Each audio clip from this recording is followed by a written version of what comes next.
Welcome to qnawire. Why do we need to label the membrane? That would be for choice C, to visualize the cell membrane.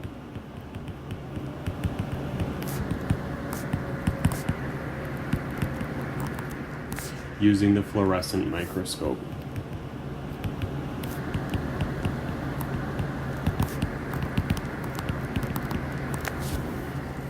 Labeling the membrane is necessary to visualize and study the structure of the cell membrane using fluorescent microscopy.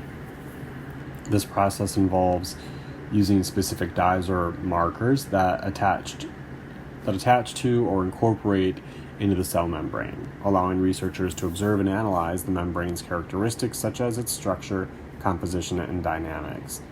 The fluorescence helps in visualizing the location and distribution of the cell membrane in cells or synthetic structures. The other options refer to specific aspects or components related to the membrane or cellular processes. To visualize the cargo molecules using the fluorescent microscope focuses on the cargo molecules rather than the membrane itself. For choice B, while labeling can help verify the presence of a membrane, the primary purpose is often to study its properties, not just to confirm its existence. And choice D emphasizes the visualization of transport proteins rather than the membrane as a whole.